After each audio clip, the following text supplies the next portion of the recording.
You are listening to The Investor Way with Sam Ball and Jonathan McEwen. If you enjoy the show, please subscribe and follow us on Twitter at TIWTweets.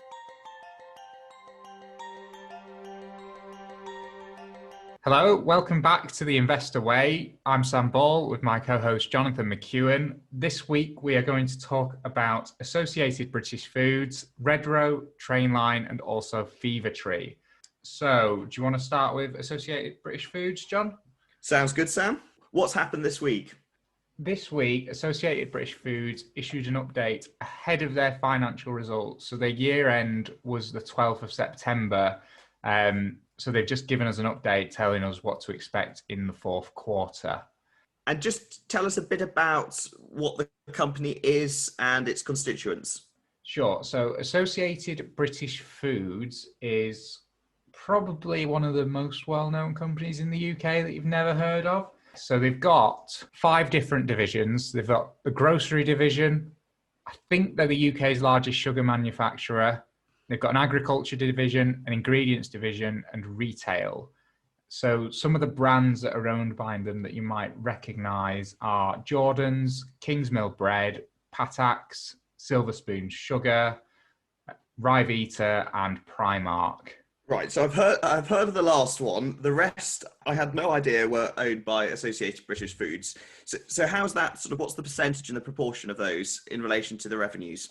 Sure. So they split their revenues into 5 different parts. So for the grocery segment, that makes up 22% of their revenue.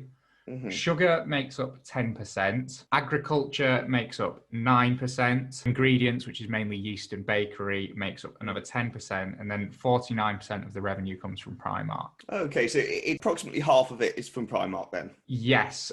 So the figures in the annual report for 2019, it was the adjusted operating profit that they split it by. So groceries makes up 26% of the operating profit.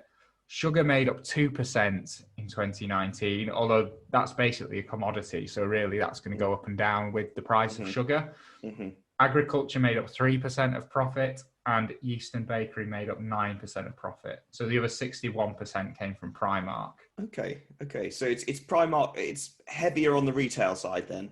Yes. So the update, they said like-for-like sales since the reopening at 15 June. So I think the lockdown is basically just a write-off really. But since the reopening on 15th of June, like-for-like sales in all Primark stores are 12% lower than the comparable period last year.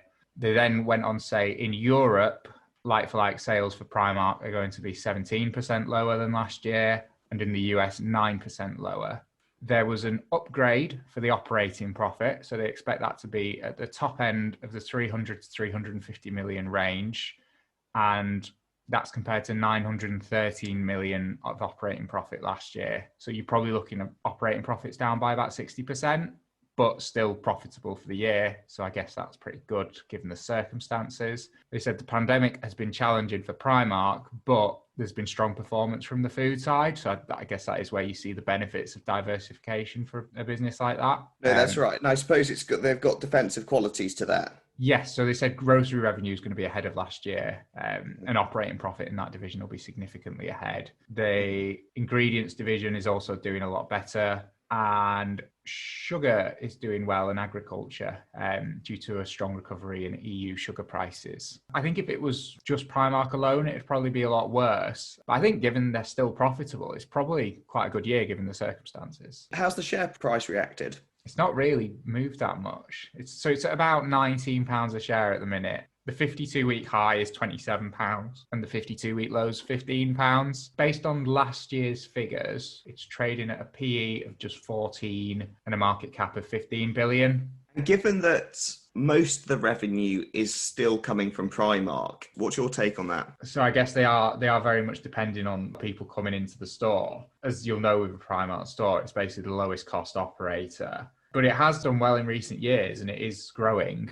So they've got 373 stores and they operate in 12 countries, the UK, Ireland, Spain, Portugal, Germany, Netherlands, Belgium, Austria, France, Italy, Slovenia, and the US. I think Primark, it seems to be a very well-run business. So it's actually got an operating profit margin of 11.7%, which for retail is probably quite high. It seems to be a good business, but I think it's the industry itself that I don't really like. I'm not a huge fan of retail. I think a lot of the stores they are in big retail outlets, they're in high streets, and as that declines, you would expect it to be a problem for Primark. In terms of the actual overall business though, Associated British Foods, they operate in 52 different countries. And like we said before, Primark is only 49% of that. So I guess if you wanted some retail in the portfolio, it's maybe a better one to have in that it's not just solely retail, and it's probably a more durable business as a result. As well, the 2019 operating profit was 1.282 billion for the business as a whole, with the current market cap being about 15 billion at the minute. So I think that's quite reasonable. Profits are going to be down a lot at the minute, but earnings per share again in 2019, it was £1.11 per share, which considering the share price is only £19, that's again quite good.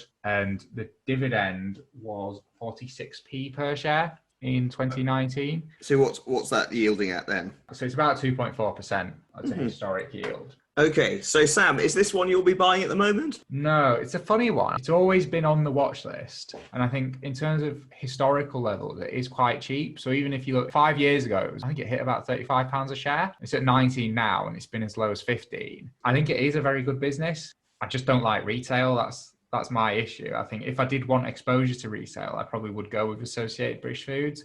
I think if I wanted more diversification in my portfolio, it'd maybe be one to consider as well, because you get so many different parts for your money.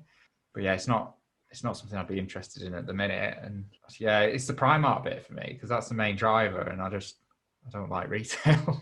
What about you?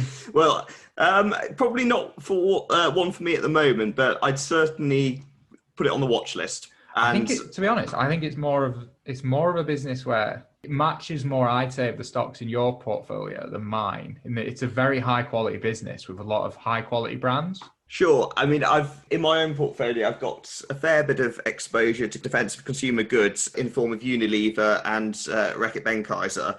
And I've also got Tesco as, I suppose, the UK's biggest retailer. Did you buy PZ Cousins? I didn't. PZ Cousins, again, been on the watch list for a while. And it's probably worth reading what Nick Train had to say about the stock, because he's, I think, recently bought a significant stake in PZ Cousins, and his analysis is very good.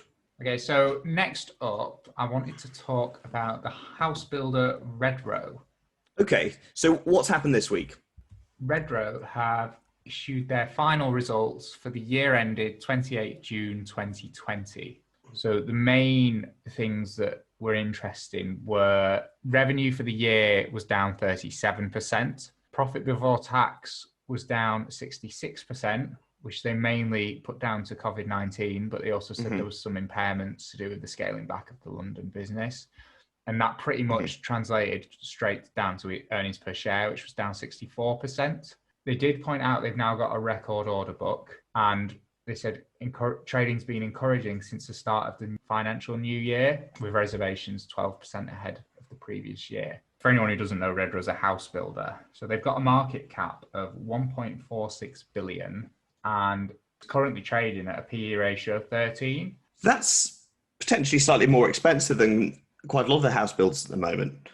Yes, but that 13, that's based on the results that have just come out. So that's based on profits that are down 60%. Ah, I see. Okay. So if you did expect them to go back up, the earnings could potentially triple next year if they had a year like previous years. So then you're probably looking at a PE of 4 point something. So yeah, so it depends on whether you're valuing it based on normalized earnings or the current earnings. Sure. They built 4,032 homes in the 2020 year compared to 6,443 the year before. Significantly down.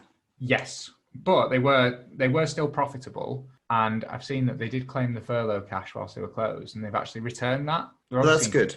Yeah, so they are in quite a good position. Dividend has been cut, but they were talking about reinstating it in 2021. And how much were they paying out? So it was actually going up quite nicely every year. The problem is it's a house builder, so it does fluctuate depending on the economy. So in 2019, they paid out 30.5p a share. It's trading at £4.17 a share at the minute. So that would put it at a dividend yield of 7% if they were able to reinstate that. So that's a very decent return. It is if you thought they'd reinstate it in full. I guess it's a house builder, so the dividends probably will follow the performance of the business quite well. So if they do get back to normal levels, you would expect a normal dividend, I think. Where do you think we are in the economic cycle in relation to house builders? I'd say we were closer to the peak of the cycle than the trough before COVID. So we've had a decline, but it seems to have bounced back very well. So in terms of the normal decline that you'd get periodically with it being a cyclical stock, I don't necessarily feel like we've had that yet. I don't know what your opinion is. I suppose something else to consider is that we've got government support for the sector in the form of Help to Buy. Yeah, so that's meant to be changing, isn't it, next year? It's becoming a bit more restrictive in terms of who would be eligible and the types of property, is my understanding. So perhaps it's worth just talking a little bit about what Help to Buy actually is. So in the UK, it's a government scheme that allows buyers to purchase new build homes with a deposit of as little as 5%. And then the government will come in and lend up to 20% and a slightly higher in London, up to 40% of the cost of the property, interest-free for 5 years. And that's been good for house builders in the last sort of decade or so, would you say? That's been excellent for house builders in the last decade or so. The new deadline for applications is February 28, 2021, and the previous deadline had been the 31st of December, so it's extended it. And I think the deadline for the legal completion of the sale still remains the same at 31st of March 2021. And then on top of that, of course, you've got Rishi Sunak's previous announcement that there's going to be no stamp duty on the first £500,000 of the property price. Do you think ending Help to Buy is likely going to make much of a difference? Because we're still, certainly in the UK, I think demand for houses is definitely a lot larger than supply. Oh, it's huge. So it's an interesting one because it's obviously a massive help for them, but I don't feel like Help to Buy ending would be something that put me off buying a house builder, because I'd still expect them to do quite well without it. But I wouldn't expect to see a big drop in demand after Help to Buy is finished. Maybe you'd get some demand pulled forward because people want to come in before the scheme ends. But given the size of their order book... Do you think it would lead to a re-rating in the prices, though? Do you think they'd be able to charge as much as they currently do for those same houses which are generally bought on Help to Buy? I think that's more to do with the interest rate, though. I think house prices going up, they'd probably follow interest rates. I'd expect them to keep going up if interest rates stay at zero or even go negative, which is potentially being talked about at the minute. So they might stagnate for a bit, but I wouldn't expect to see a drop in the prices for new build homes when Help to Buy ends. But I could be wrong. I often am.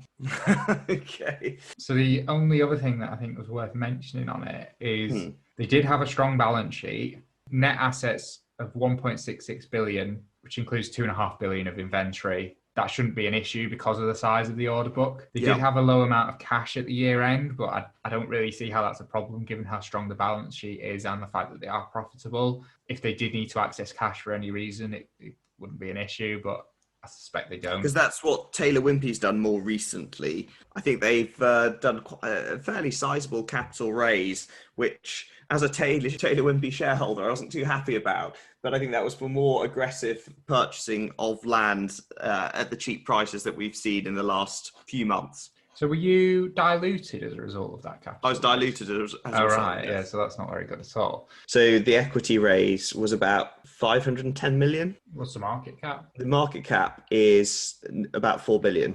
So you were diluted a fair bit then? What's that, like 12% or something? Yes. The share price dropped by 12%. I don't think it dropped by 12%, but it dropped by a fair bit. John, you actually own Taylor Wimpey, so how does that compare to Redrow? I do. So it's a bigger house builder. Its market cap's about 4 billion, 3.94 most recently. And I think Redrow was about 2.5. Not even that, 1.46. Oh, so yeah, 1.46, apologies.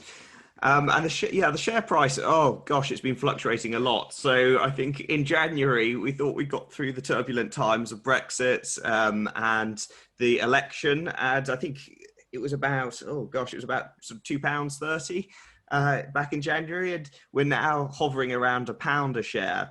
In terms of its dividend, they've been paying about, so in 2019 it paid 18.3p a share. That's all right. That's I suppose the share price was higher though. The share price was higher, but it must have been, it was, I think at points it was yielding over 10% with the uncertainty of Brexit hanging over it. So what's the PE ratio? The PE ratio now is about 5.42. So it looks like their year end is December 19. So that PE ratio won't include the lockdown period at all, will it? No, it won't. And I think we're expecting it to be significantly impacted that. I know the revenue was down about 56%. So 754 million compared with about 1.7 billion in the previous year. So that's worse. So Redrow's revenue was only down 37%. Yeah, it looks like it's been hit harder by lockdown. I think that Redrow at a PE of 13 is probably, I think that's better than Taylor Wimpey at 5.42, given that Taylor Wimpey doesn't include the lockdown at all. So I think you can reasonably assume that profits are probably down by at least 2/3. Yeah, I think that would be a reasonable assumption. So which of the two would you prefer? I'd probably be choosing Redrow if I were buying now, but I don't plan to sell my Taylor Wimpey shares just yet. No, I think I'd pick Redrow as well, actually. So I think that covers Redrow pretty well. So the next one I wanted to talk about was Trainline. Tell us about Trainline, Sam. That was one of the British unicorns. I didn't know that. That makes sense. Yeah, so Trainline is the app for booking your train tickets that you may have used if you're in the UK. It went public, I think it was June 2019 it went public, actually. So it's currently trading at a market cap of 1.87 billion, and they recently posted their half-year results to 31 August 2020 on Thursday. And how were they? They were absolutely horrendous. Okay. They were some of the worst results you're probably going to see. So it was for the 6 months to August 20. So net ticket sales for the total UK were 15% of the prior year period. Gosh. International sales were 45%. So that gave it an average total sales of 19% of the prior year period. What have the shares been doing? I think it was probably priced in. Yeah, so since it IPO'd at about £4 a share. Within 6 months, it was probably up to just over £5 a share. Pretty much coincided with coronavirus and lockdown. It dropped all the way down to £2 a share, back up to £5, and now it's around £4 a share. So it's actually held up pretty well. But why do you think that is? I think people are realizing that it probably is going to be, any hit is going to be temporary. And also it's an asset light business. It doesn't actually it can just go into shutdown mode, I guess, given it's an app. It's not like it's got these massive costs. It's not like an airline, for example, where they're keeping the planes, running, and it's costing them however much. Some of the airlines in the US, where it's costing them like 25 million a day just to not fly the planes. I think it could probably just shut down quite easily. So I guess although revenue's been absolutely slashed by about 80%, it's not going to lead to huge problems for the company in the long term. Do you think people are still going to be commuting via rail, considering the new normal may be social distancing, working from home? That's an interesting question. So if I asked you, what do you think the difference in UK rail trips is in 2018 compared to 2002 in terms of number of trips? In terms of number of trips, up 20%? Up 64%. Wow. I didn't expect that. No, I wouldn't have expected that either, Sam. I guess it sort of makes sense in that, although I drive, I think if I was working in a city, I'd almost certainly go in by train. Yeah, and I suppose the prices, they've been able to increase train fares every year in line or slightly above inflation. Yeah, so, I mean, to be honest, I wouldn't have expected it to do as well as it's done in the last 20 years. I probably would have guessed it had been down, to be honest. I guess there's population growth that comes in as well and cities getting bigger.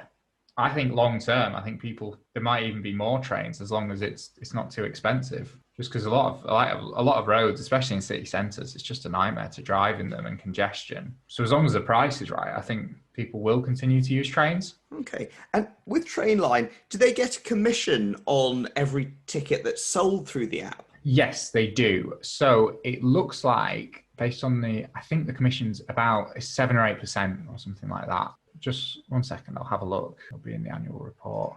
It's hard to find the figure because they only show their sales is just the commission. They don't show the total sale of the ticket.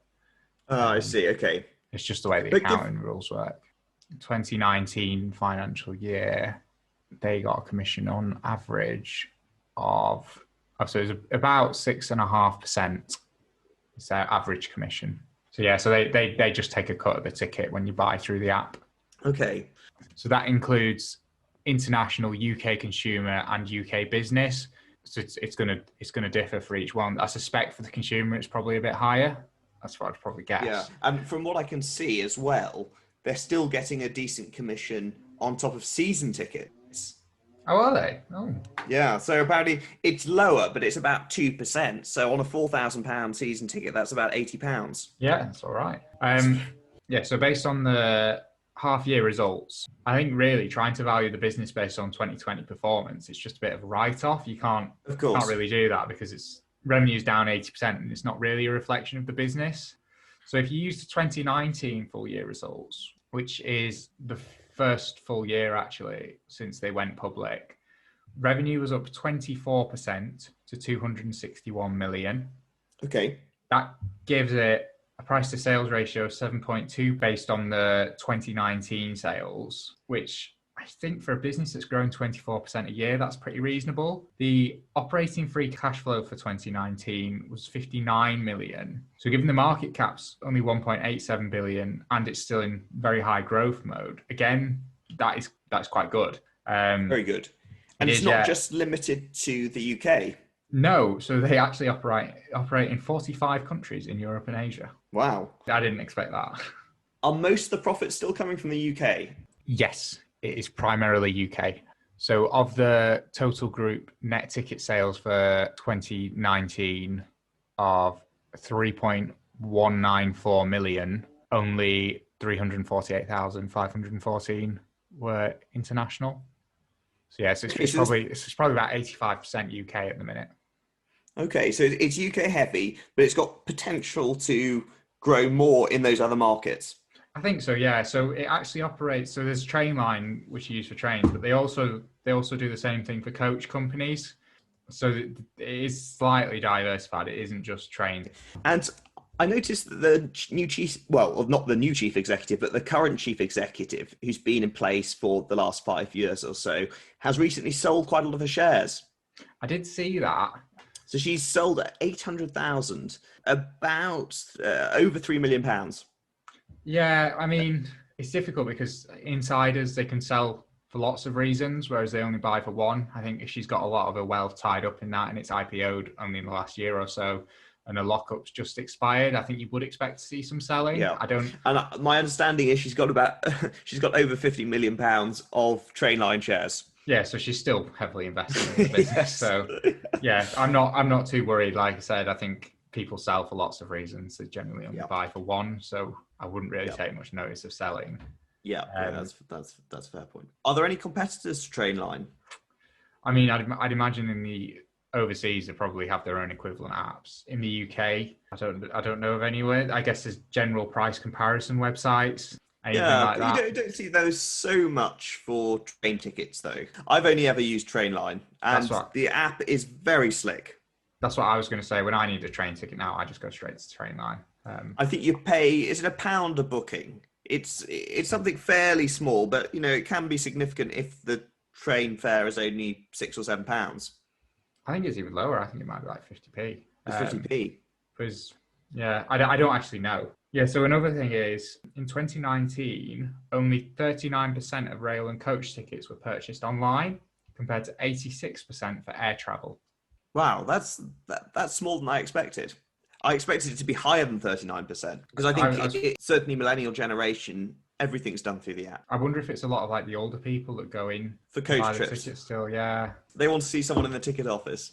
Yeah, so I mean, if they, even to just get to the 86% for air travel, revenue would have to more than double. Oh, yeah. The gross profit margin was 77% in 2019. Wow. Yeah. So the reason it's not profitable is it's got very high administrative expenses I couldn't find a breakdown of those in the report, but I wouldn't be too concerned because it's likely just marketing and sales. And once you get people on, I mean, like we said, we just go straight to Trainline now. So I think it is worth having that high spend. I think they could probably choose to be a lot more profitable than they are, basically. Yeah. But they're focused on growing the business. They made a loss in 2019 because the IPO costs were higher than expected. I think they actually used the IPO proceeds to pay off debt. Okay. My conclusion on it as a whole was 1.87 billion market cap, 77% gross profit margin, normalized price to sales of about 7, and it's growing at about 24% a year in terms of revenue. I thought it looked like a good business. It's not a business I'd really heard much about in terms of the stock performance. So I assumed going into it that it was going to be quite a poor stock. I assumed there was a reason I hadn't heard about it, but it was a lot better than I expected it to be. Yeah. And I suppose the big question mark over it is, what's the future of rail travel in the UK? I think the near-term future is probably pretty bad. I'd be surprised if it doesn't. I mean, people are still going to be going into cities and using cities, and that's probably like makes up the bulk of rail travel. So I would expect that to continue. My only issue with this is the fact that they only went public a year and a half ago, and the fact that in their second year, revenue's down 80%, although it's not their fault. I'd rather wait a year or two and see how it picks up and if the growth is continuing before buying, even if it means I get it at a higher price. And do you think those concerns are properly reflected in the share price? I don't know if they are. I think it's probably reasonable to assume that revenue will bounce back, and there's nothing to suggest they won't continue growing, because even if train ticket sales remain flat, if they can increase the percentage that are bought online or through their app, they've still got that runway for growth. They're not dependent on the amount of train travel increasing. I do think, though, that given that they're not too far off where they were before the crisis, and given that revenue's down 80%, I'd rather just wait and see. And if I end up paying a bit more in a year or two's time, but I've got more certainty over what I'm getting, I'd probably rather do that. Yeah. But it is going on the watch list. I did not expect it to be as good as it was, and I was impressed by it. No, it's certainly not a company I'd ever looked at prior to preparing for this podcast. No, same. But it'll be going on my watch list too. I am surprised. It is tempting. I am surprised I didn't hear more about it prior to the lockdown, because I think the only thing the only black mark against it at that point would have been that it's only been public for a year. Yes, that's right. The fact that we had the election back in December, and there was sort of lots of different policies being discussed, and whether we'd have nationalisation of railway, what that might entail. Yeah. So the only other thing that was maybe worth mentioning is that railways, they don't have to use so the operators don't have to use Trainline. I can't remember which one. It might be Virgin, but they've got their own app now for buying tickets. That's not a huge problem in my view, in that if there's different operators at different times, you're not going to go onto each one's app. Really, you are going to use an app that groups them all together. No, that's true. And it's ironically, I think Trainline started as a booking division of Virgin. Oh, did it? Yeah, I think back in '97. Yeah. Oh, well, then I guess it makes research sense that they'd be a bit bitter about it. Yes. Do you want to talk about Fevertree then? Well, I think Fevertree is an interesting one because it's one of the few major UK growth stocks which is still, I think, on the alternative investment market. Is it a company that you've ever looked at before, Sam? Literally never. Literally never. Okay, so it really grew on the back of the UK's addiction or love of gin. So it was primarily tonic waters and sort of the premium end. So this is going up beyond your Schweppes. But now, recently, I think it was sort of towards the beginning of lockdown, actually, just before it came in, they launched a new range, trying to sort of broaden the market. And they'd launched some lime, some orange sodas. So were they not doing sodas at all then before this? I think they tried a couple. They tried some colas and they tried a few other drinks, but the uptake of them was never that great. So it was predominantly a business that was reliant on gin. It's just been gin up to now. It's pretty much just been gin up till now, but they've been trying to broaden it a little bit. And like I said with the growth, I mean, I think the share price, since it floated back in 2014, it's been about a 13 bagger. It's all right. So the revenue for the first half of 2020 is being down about 20% on the previous year. So it's about 60 million compared with 48 million the first half of this year. And obviously we've had the lockdown of the pubs and the drink sector. So what's that? So what was the full year revenue for 2019? Because it's got a market cap of 2.79 billion at the minute. And full year revenue for 2019 was 260 million. So it's about 10 times sales. It's about 10 times sales, that's right, yeah. Which is quite pricey for a drinks company. Which is quite pricey, but when you're talking about the growth rate that it's had, it's becomes more reasonable. Wow, actually, yeah, it's sort of, the growth's up about 5x since it went public. In terms of revenue growth, yeah, it's gone from 59 million to huge, 260 million. Oh, wow. Huge. Profit before tax has grown in line with it. Yeah, fair enough. I guess it does seem fair enough. It does seem a bit more justified now. But I suppose the big question with it is, can the growth continue? And it's still reliant very much on the UK for its revenue. What countries is it in besides the UK? It's in the rest of Europe. It's got about 21 million of revenue from Europe this year, and then about 27 million from the US. So in terms of percentage terms, in the US, that's up 39%. And the US, of course, is a nation that's not big on gin drinking. So that's quite important. And then in Europe, it's down about 30% to 21 million. The rest of the world is about 8 million. So it's quite small there. So the total revenue this year has been down 11% to about 104 million. That's not too bad, is it? Considering that's not too bad. And pre-tax profit is down about 38%. So it's still profitable. It's still profitable, very profitable. Okay. Oh, wow. It looks like it went all the way back down to £10 a share in March. It's back up at 24 now. It's back up at 24, yeah. So yeah, but the UK still the biggest market. So the UK is about 80% at the minute. It's about 80%, yeah, that's right. And it's, like I say, primarily on the back of gin. Okay, so these new drinks.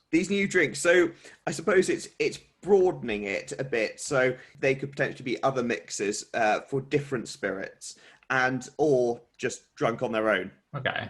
So what do you think of Fevertree overall then? I like it as a business. I really like it as a business, and still on the aim. But I think the issue as always is, can it keep up the growth? And it's not a cheap stock to buy. No, it's not at all. And also, I suppose, what's the future going forward with pubs and bars in the next couple of years if the new normal of local and national lockdowns? Okay, so you don't have any plans to buy it then? I don't. Watching it closely, I think the share price has come back a fair bit over the last couple of years. So I think it was topped out at about £38 back in 2018. So we're still some way off that now. Yeah, we are. We're at about £24 now. So it's one I'm interested in, and it's certainly be on my watch list. What would it take for you to buy it then? Oh, I think it would be very reassuring to see continued growth in the US. And if Fevertree, say if their cola drink was sort of, the uptake of that was greater, and, you could see it going to being mixed with whiskies. And then I suppose just the sale generally of these new soda drinks, on their own as a non-alcoholic option, I think that would be something that would be reassuring. So it's not purely relying on the fashion for gin at the moment. So you want more diversified revenue streams? Exactly. Okay. I don't know if I'd ever be comfortable paying 48 times earnings for a company that makes drinks. No, that's a fair point. Because my issue is you've still got to make each additional drink. It's not like software. It's where once you scale to a certain point, it doesn't really cost you anything. I do like it, and the growth is much higher than I thought it would be. I can see why it commands the valuation it does, but yeah, for me, it probably just, I don't know if it'd even be on the watch list for me. Don't know if I really. I think I'd rather have a Diageo or something where it's just. It's slower growth. It's more reasonably priced, but you know what you're getting. You do know what you're getting with Diageo, and that's been hit by coronavirus and the pandemic. but it's still one of those quality companies, and some of the brands, Smirnoff, Johnny Walker, Captain Morgan are very strong. I still think that's too expensive as well, despite the pull that that's had over the last few months. But that's one that's just always expensive. It is, and it's one of those few quality companies. What I would consider quality companies in the UK at the moment. I think they actually had some deal with Diageo. Was it the Smirnoff deal? It could be. Yeah, it is. It's Smirnoff and Blood Orange. So one of those strategies to diversify was a recent deal that was agreed with Diageo over in the UK and for one of our supermarkets, Sainsbury's. So that was combining Smirnoff vodka with the Blood Orange soda. So again, pursuing that diversifications in terms of other spirits rather than just the gin that they've been reliant on. So if we look at the companies we've talked about today, Associated British Foods, Redrow, Trainline and Fevertree, which one would you be most interested in? From our discussion today, I think I'd probably be closest to Trainline. I'd appreciate ABF on the basis of its valuation. It's a bit cheaper, so I'd feel possibly safer with that, but Trainline has caught my eye today, and I'll certainly be doing more research on that stock. Okay. If I had to buy one of the four that we talked about today, I'd get Redrow. You get Redrow. You don't own a house builder at the moment. No, I don't. So I thought that looked very cheap. With Trainline, I think it's one where in a year or two, if it's carried on the growth that it had back in 2019, I think that would probably be the one that I'd go for, but it's one where I'd want to wait at least a year or two with Trainline before doing anything. Whereas Redrow, I think I would genuinely be quite happy to have it in the portfolio today. Associated British Foods, I think it's a great business, but I wouldn't want to be exposed to retail.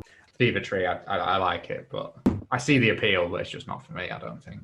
If I'm buying more of index things, I'm certainly not going to go out and buy a Fevertree. Exactly. I think if you want something, I think you'd want that high growth that you've not got exposure to, or you've not got enough exposure to in an index, which is where like maybe the Trainline comes in. Whereas even with Redrow, like you'll already have a good exposure to house building in index funds. Yeah, and I mean, I feel like I've got got Taylor Wimpey, I'm not going to be selling Taylor Wimpey to buy another one. No, I wouldn't. I mean, Taylor Wimpey, but gosh, I've been a lot of last year because of the whole Brexit thing, no majority in Parliament. It was, hovering around like £1.30. And then Boris came in, Boris won the majority. And back in January, we were up at like £2.30, and it was just, it was gaining and gaining. And I suppose there's a lot more stability or certainty in terms of UK economy, what the house building policy was. You had a Conservative government, and they were very pro, extending Help to Buy. They certainly weren't going to sort of have a huge swathe of sort of like, council building. So I thought this is, I'll hold on to it, which I have done, to be fair. I thought the dividends probably pretty secure. And then obviously coronavirus hit, and we're technically in a recession, but you didn't know, we still don't know what's going to happen going forward. But I've just held on to it. And it's a bit like how I feel about like NatWest Group. I felt a lot better holding it 6 months, 12 months ago than I do now, but there's just no point selling it. So there's just a lot of industries like that, isn't there? And I think the FTSE seems to be made up entirely of those industries. It does. It does. So you could say, I suppose pharma would be the exception. Yeah, pharma would be the exception. So AstraZeneca has done really, really well.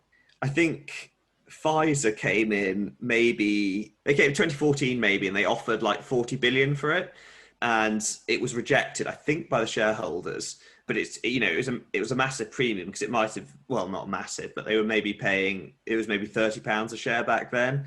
Yeah. And now it's a company that's worth about 100+ billion. It has been at the top of the FTSE 100 since the bit. Yeah, just. I might have seen that actually.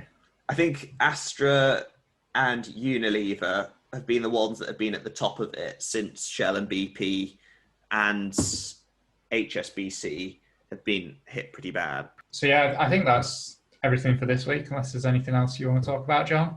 No, I think we've covered a lot there, Sam. I think look forward to next time. See you next week. See you next week. Thank you for listening to The Investor Way. To get in touch, please follow us on Twitter at TIWTweets. This podcast is for entertainment purposes only and does not constitute financial advice. Neither Sam nor Jonathan are financial advisors. For investment advice, please consult professional advisors.